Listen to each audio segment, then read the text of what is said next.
Go in and sit. When the lights are turned off at Susie's Mama Bear Child Care Center in Phoenix, it's not always nap time. Twinkle, twinkle, little star, how I wonder what you are.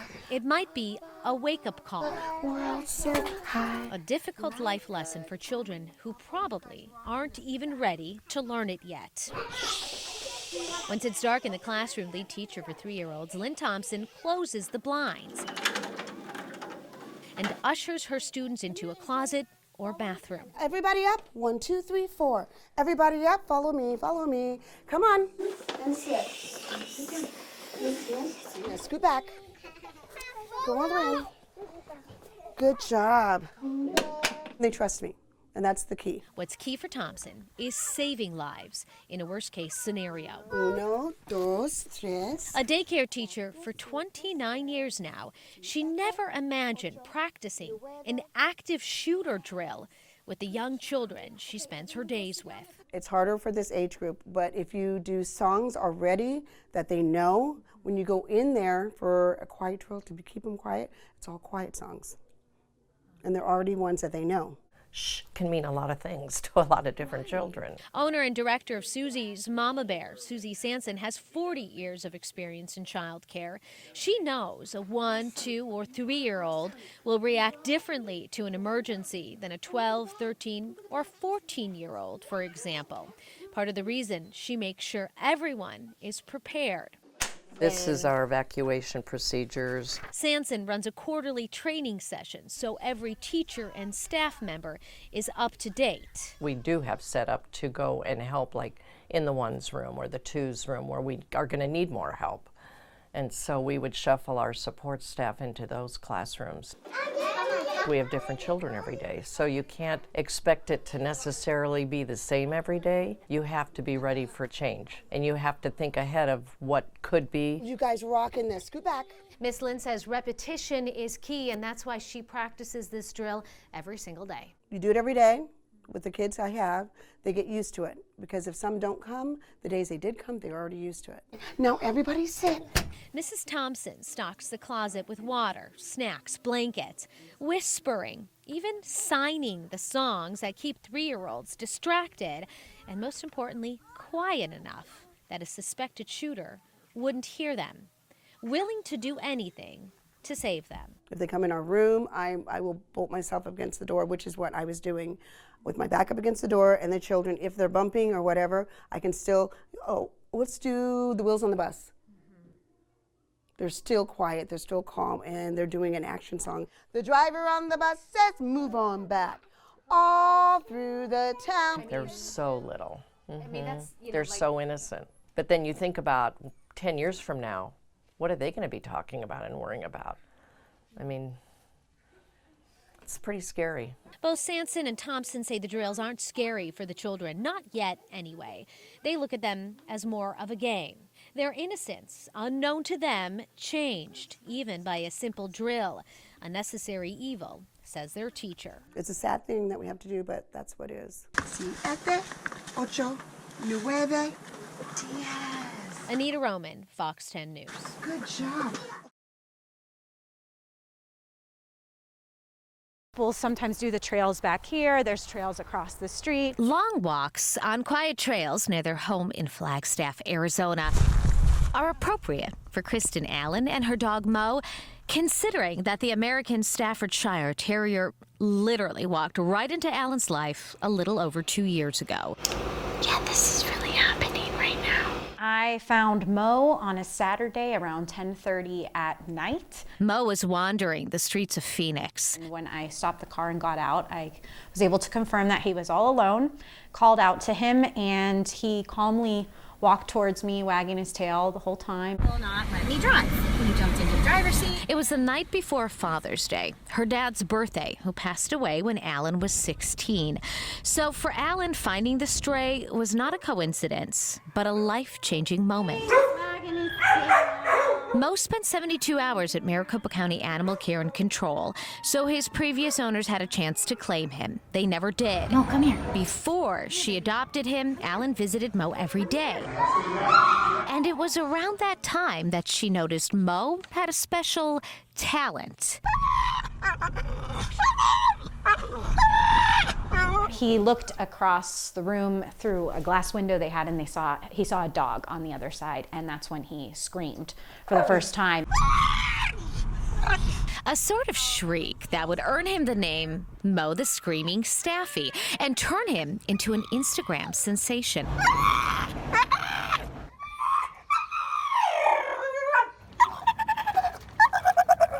A social media influencer whose like count rose from a few hundred to more than 100,000 after the story of Mo's rescue was featured on a popular website. Harness for car rides. Sit.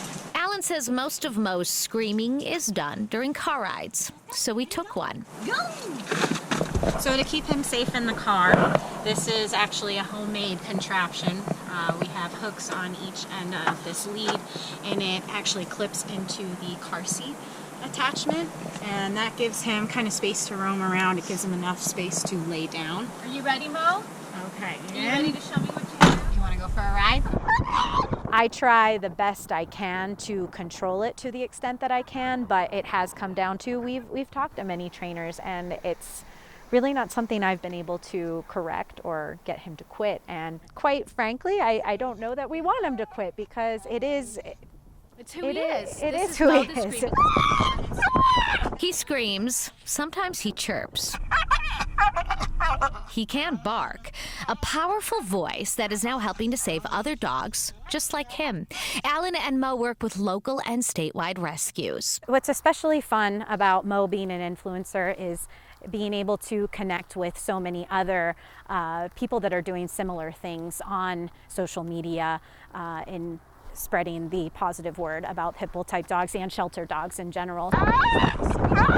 I've had people either laugh hysterically, be extremely startled, and then maybe laugh a little bit, and some people that are just bewildered. Alan herself is in awe of Mo, who she says is very food motivated. All right, look. She jokes that she's her dog's agent. That's adorable. But more than anything, she is grateful he came into her life when he did. A time when she needed saving herself. A time when this screaming Staffy gave her purpose. It's so cliche at this point, but they rescue as much as you rescue them. Where are we going? We go for a ride? Anita Roman, Fox 10 News. Once a year, if and when a nest is spotted, members of the bald eagle management team climb up to a bluff just like this one. They'll spend less than an hour with these majestic birds, but learn a lifetime of information. Plenty of rope. Raptor Management Coordinator for Arizona Game and Fish, Tuck Jacobson, rappelled down the side of a bluff high above Lake Pleasant around 10:30 this morning. If they're 4 weeks old or younger, they aren't able to thermoregulate. If they're a little bit older, say 7 or 8 weeks old, they might jump. There we go. So we're right there in that perfect zone where it's safe to go in there and do what we did today. The eaglets Jacobson hooded and brought up are just about 6 weeks old. Another one now. His colleagues at Game and Fish expertly handling the birds. Their purpose is twofold: to gather information and band the eaglets. This is a unique identifier, and after we get this on this bird, we're going to know all kinds of information about it for the rest of its life.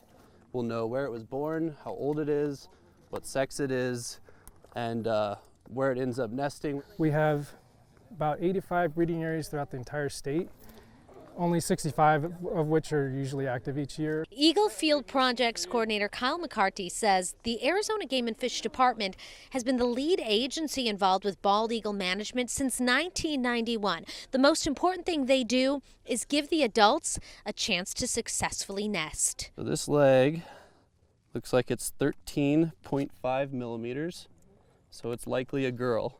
Collecting data is also key. So dorsal ventral for the right leg is 15 millimeters. Every measurement, every detail is recorded, tracked, Let's see how big she really is. including weight. which was a very hands-on experience for me. Do I need to do anything? Just kind of guide her. Now you can let your hands go. Don't touch her at all. She's at 3.6 kilograms, which is almost exactly 8 pounds. A silver band is also added. This is a Fish and Wildlife Service band, indicating the bird was handled by the department. And this year, a group of Valley teachers observed. This is fantastic. I teach environmental science strictly, so a whole quarter is dedicated to biodiversity and human interactions with that, so the impacts and how we're trying to conserve them. So I can take this directly back and show the students specifically how we're collecting the data and using this population data to further our management practice to help the bald eagle.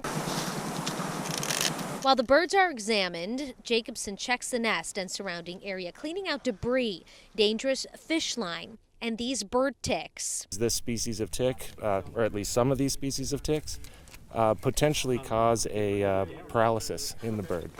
So that's another thing we're worried about. Less than 60 minutes after they started the process,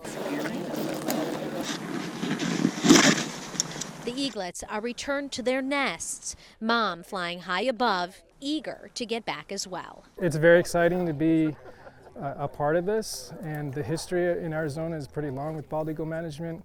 Back in the 1970s, we only knew of about 3 breeding pairs in the early 1970s. Part of that was just because it was hard to survey the state, but it has grown up to 85 breeding areas.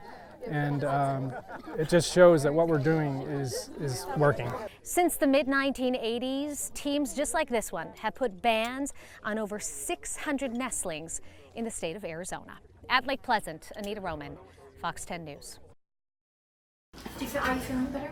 Less than 24 hours after surgery, and Christy Stewart was already feeling relief. I can breathe and it doesn't hurt. For Stewart, the decision was an easy one. The capsules weren't very stuck to your ribs. Once she realized her implants were making her sick, she knew they had to be removed. This is what the drainage is supposed to look like. I was totally fine for the first year and a half. Stewart had breast implant surgery about 14 years ago.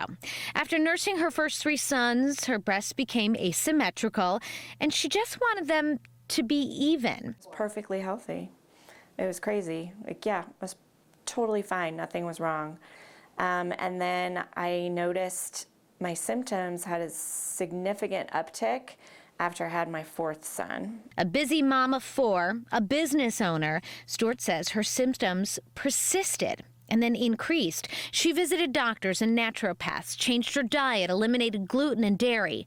Nothing worked. I just never thought to bring it up to my doctor. It never occurred to me.